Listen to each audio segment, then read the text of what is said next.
Il est temps de déposer les armes. Sinon, il n'y aura pas de mouvement retour. Aucune portion ne nous sera empêchée désormais. On va mettre pied sur tous les territoires.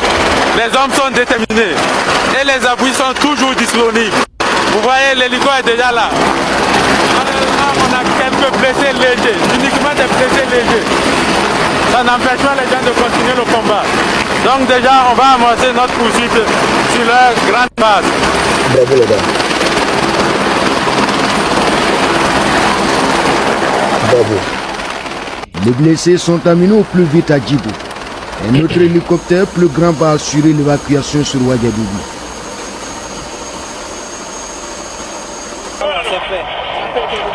Le signal donné est fort. Les hommes ont compris le désir et la prétention de l'ennemi. Chargeur garni.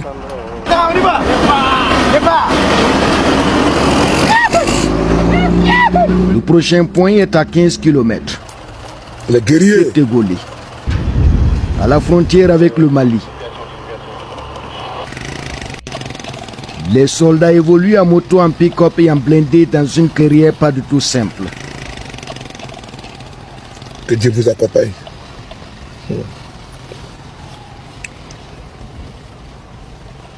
Sur le long du chemin, des motos abandonnées par des guetteurs et autres combattants isolés.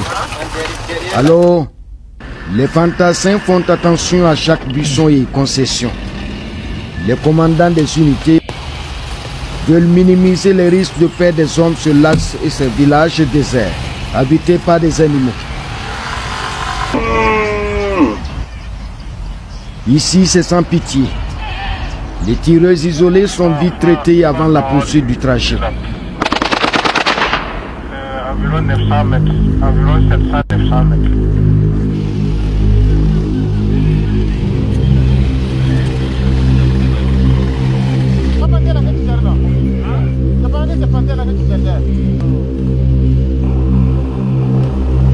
Après 2 heures de route,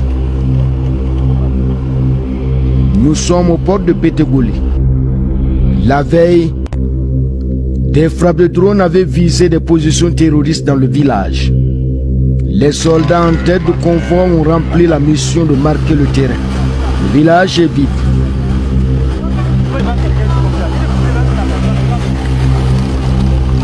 Sans répit, les unités rebroussent chemin et mettent le cap sur d'autres bastions.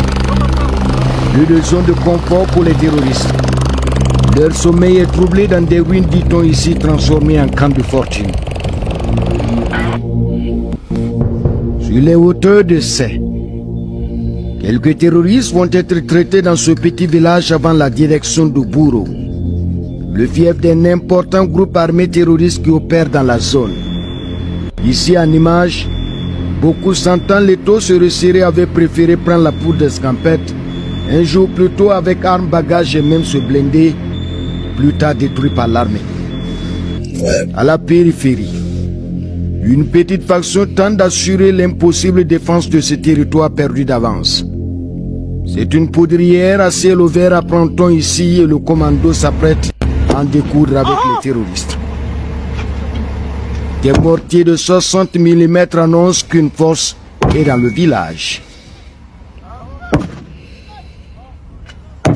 De cette mission, quelques images de fortune rapportées par les militaires témoignent. Plusieurs terroristes ont été neutralisés.